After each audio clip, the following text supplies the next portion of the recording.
You just made an excellent decision at work. Strategic, well reasoned, consequential. You navigated a complex situation with clarity and confidence. You feel sharp, in command. Then you go home and you eat garbage for dinner.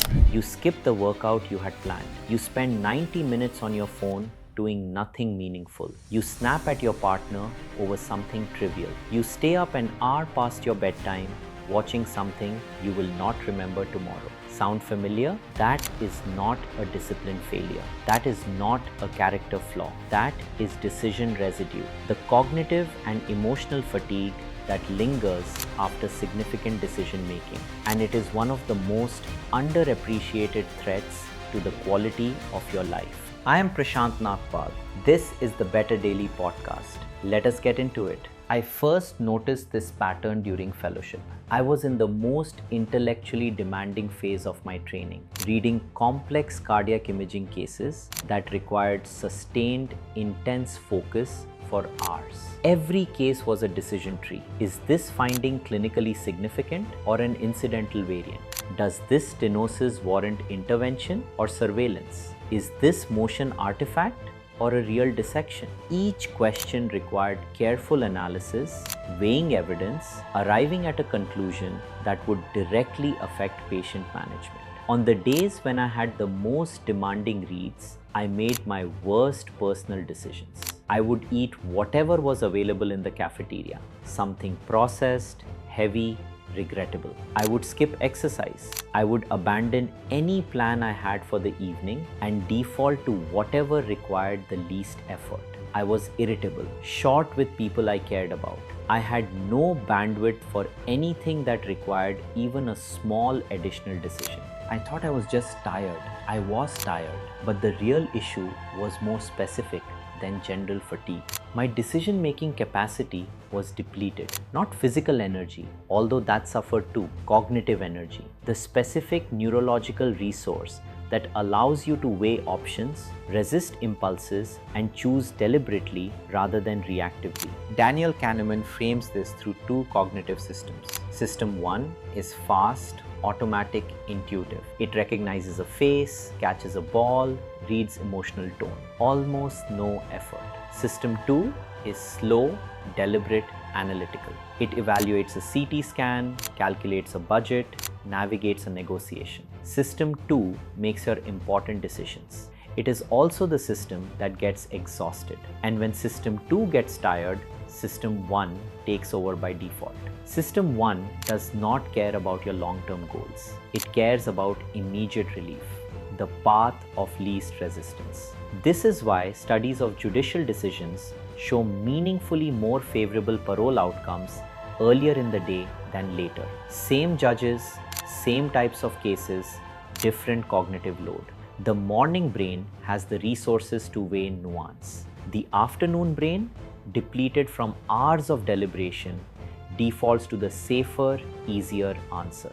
It is why you, after a demanding day of work, come home and choose the couch over the gym, the scroll over the book, the junk food over the prepared meal. Your System 2 is offline. System 1 is running the show. The implication is practical. The structure of your day is not just about productivity. It is about protecting the quality of your judgment for the decisions that matter most. If you burn through your decision-making capacity on trivial choices in the morning, you will have nothing left for the consequential ones at night. The countermeasure is not more willpower. Willpower is itself a System 2 resource. The countermeasure is fewer decisions, specifically fewer trivial recurring ones. What you eat for lunch on weekdays, decided on Sunday. Meal prepped, in the fridge, question eliminated. What you wear to work, narrowed to a rotation or a uniform. Steve Jobs understood this.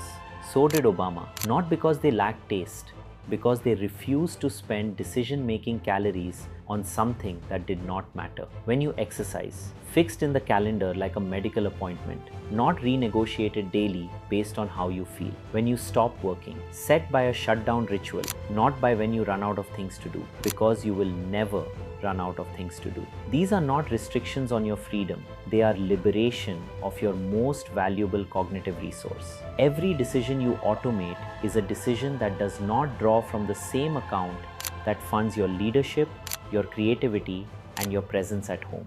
In radiology, we use protocols and templates. Every type of imaging study has a standardized scan protocol along with a reporting template. We do not reinvent these for every patient. We decided once, validated through evidence and clarity of communication, and now they run automatically. That frees the radiologist's cognitive energy for the part that actually requires judgment, interpreting the image, finding the abnormality. Your life needs the same architecture. Protocol the trivial, protect the diagnostic. The Stoics call this prohairesis, the disciplined faculty of choice. Epictetus taught that freedom is not the absence of constraint, but the right ordering of constraint. The person who has no system around their small decisions has no energy for their important ones. They feel free, they are actually fragmented. Here is your application for this week.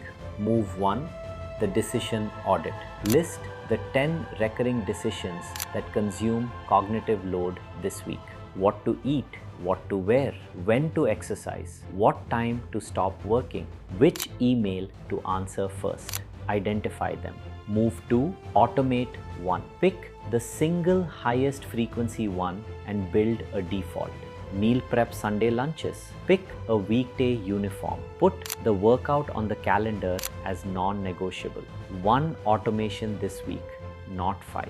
Move 3, protect the last hour of your day. The end of the day is when system 2 is most depleted. Put nothing consequential there. No important conversations, no major decisions, no late night work email. Reserve that window for low stakes recovery. Your future self will thank you.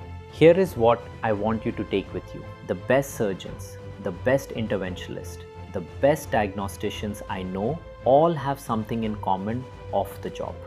They are boring. Their diets are boring. Their schedules are boring.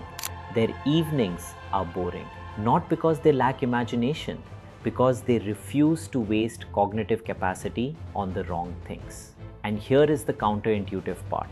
The more consequential your work, the more ruthlessly boring the rest of your life needs to be. People often look at highly accomplished professionals and assume the discipline in one domain must require discipline in every domain.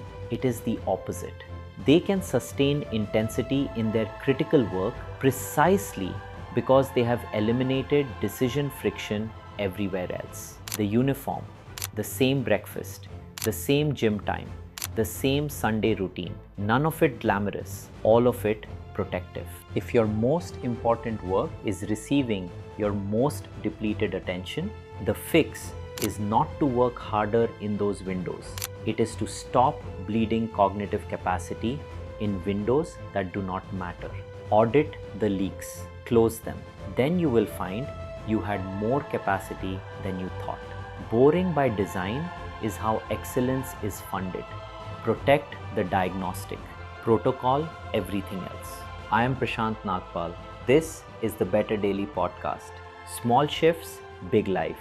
I will see you in the next one.